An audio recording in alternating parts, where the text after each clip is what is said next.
ഇനി കോൺഗ്രസ് നിയന്ത്രണത്തിലുള്ള ചക്കരക്കല്ലിലെ കണ്ണൂർ ജില്ലാ ബിൽഡിംഗ് മെറ്റീരിയൽ കോഓപ്പറേറ്റീവ് സൊസൈറ്റിയിലെ തിരിമറിയിൽ വിപുലമായ അന്വേഷണം നടത്താൻ സഹകരണ വകുപ്പ്.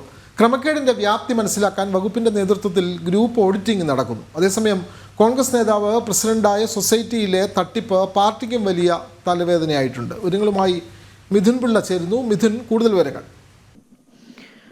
വിനോദ്, നമുക്കറിയാം കണ്ണൂർ ജില്ലയിലെ വിവിധ ഇടങ്ങളിൽ സഹകരണ സൊസൈറ്റികളെ സംബന്ധിച്ച് ഇത്തരത്തിൽ വ്യാപക ആരോപണങ്ങളാണ് ഉയർന്നുകൊണ്ടിരിക്കുന്നത്. അതിന്റെ ഏറ്റവും ഒടുവിലത്തെ ഉദാഹരണമാണ് ചക്കരക്കല്ലിലെ ബിൽഡിംഗ് മെറ്റീരിയൽസ് കോഓപ്പറേറ്റീവ് സൊസൈറ്റിയിൽ നടന്ന തട്ടിപ്പ്. ഈ തട്ടിപ്പുമായി ബന്ധപ്പെട്ട് നമ്മൾ കഴിഞ്ഞ കുറച്ച് ദിവസങ്ങളായി നിരന്തരം വാർത്തകൾ നൽകിക്കൊണ്ടിരിക്കുന്നുണ്ട്.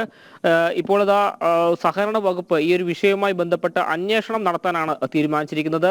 വിപുലമായ അന്വേഷണം നടത്താൻ തന്നെയാണ് തീരുമാനിച്ചിരിക്കുന്നത്. ഇതിന്റെ ഭാഗമായി ഇപ്പോൾ സൊസൈറ്റിയിൽ ഗ്രൂപ്പ് ഓഡിറ്റിംഗ് നടന്നുകൊണ്ടിരിക്കുകയാണ്. അതേസമയം ഈ സ്ഥാപനത്തിൽ ഇതുവരെയായി കമ്പ്യൂട്ടർ വൽക്കരണം നടപ്പാക്കിയിട്ടില്ല. അതുകൊണ്ട് തന്നെ അത് വലിയൊരു പ്രതിസന്ധി ഈ ഓഡിറ്റിങ്ങിനെ സംബന്ധിച്ച് ഉണ്ടാക്കുന്നുണ്ട്. നിലവിലുള്ള ഉദ്യോഗസ്ഥരെ കൊണ്ട് ഓഡിറ്റിംഗ് തീർക്കാൻ സാധിക്കുമോ എന്നൊരു സംശയം സഹകരണ വകുപ്പിനുണ്ട്. അതിനെ തുടർന്ന് ഗ്രൂപ്പ് ഓഡിറ്റിംഗിന്റെ ഭാഗമായി കൂടുതൽ ആളുകളെ ഉൾപ്പെടുത്തിക്കൊണ്ട് ഓഡിറ്റിംഗ് വളരെ പെട്ടെന്ന് തന്നെ തീർത്തുകൊണ്ട് എത്ര കോടി രൂപയുടെ വെട്ടിപ്പാണ് ഈ സ്ഥാപനത്തിൽ നടന്നതെന്ന് കണ്ടെത്താൻ ഒരു തീവ്ര ശ്രമത്തിൽ തന്നെയാണ് സഹകരണ വകുപ്പുള്ളത്. ഇപ്പോൾ തന്നെ ഏതാണ്ട് 9 കോടിക്ക് മുകളിലുള്ള തട്ടിപ്പ് ഈ ഒരു സ്ഥാപനവുമായി ബന്ധപ്പെട്ട് കണ്ടെത്താൻ സാധിച്ചു എന്നാണ് നമുക്ക് മനസ്സിലാക്കാൻ വേണ്ടി സാധിക്കുന്നത്. അന്വേഷണം തുടരുകയാണ്. ഈ സഹകരണ വകുപ്പിന്റെ തട്ടിപ്പ് പുറത്തു വന്ന ഈ സൊസൈറ്റിയുടെ തട്ടിപ്പ് പുറത്തു വന്നത് കോൺഗ്രസ് നേതൃത്വത്തിന് വലിയ ഒരു പ്രതിസന്ധി തീർക്കുന്ന ഒരു സാഹചര്യം ഉണ്ടാക്കിയിട്ടുണ്ട്. കാരണം അവരുടെ നിയന്ത്രണത്തിലുള്ള സൊസൈറ്റിയാണിത്. നമുക്കറിയാം കണ്ണൂർ ജില്ലയിലെ വിവിധ CPM നിയന്ത്രണത്തിലുള്ള വിവിധ സൊസൈറ്റികളെ സംബന്ധിച്ച് വലിയ പരാതികൾ ഉയർന്നിരുന്നു. അപ്പോഴൊക്കെ ശക്തമായ പ്രതിഷേധവുമായി രംഗത്ത് വന്ന ആളുകളാണ് കോൺഗ്രസുകാർ.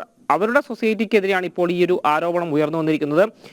ഇത് പാർട്ടിക്ക് വലിയ വെല്ലുവിളി ഉയർത്തിയ സാഹചര്യത്തിൽ പാർട്ടിയുടെ മുതിർന്ന 2 നേതാക്കളെ നിയോഗിച്ചുകൊണ്ട് ഈ സൊസൈറ്റിയുമായി ബന്ധപ്പെട്ട തട്ടിപ്പ് അന്വേഷിക്കാൻ ഒരു തീരുമാനം കൂടി കോൺഗ്രസ് നേതൃത്വം എടുത്തിട്ടുണ്ട്. അതിന്റെ ഭാഗമായി 2 പേരെ ഇതിനായി നിശ്ചയിച്ചിട്ടുമുണ്ട്. അവരുടെ ഭാഗത്തു നിന്നുള്ള പരിശോധന ഇക്കാര്യത്തിൽ തുടങ്ങിയിട്ടുണ്ട് എന്നാണ് നമുക്ക് മനസ്സിലാക്കാൻ വേണ്ടി സാധിക്കുന്നത്. അതേസമയം നിക്ഷേപകർ കടുത്ത പ്രതിസന്ധിയിലാണ്. കാരണം അവർ ലക്ഷക്കണക്കിന് രൂപയാണ് ഈ സൊസൈറ്റിയിൽ നിക്ഷേപിച്ചിരിക്കുന്നത്. നിക്ഷേപം പിൻവലിക്കാൻ പോകുമ്പോൾ ഒരു പൈസ പോലും നൽകാതെ അവരെ മടക്കി അയക്കുന്ന ഒരു സാഹചര്യമാണുള്ളത്. ശക്തമായ നടപടി വേണമെന്ന ആവശ്യം നിക്ഷേപകർ ഉന്നയിക്കുകയും ചെയ്യുന്നുണ്ട്. വിനോദ്.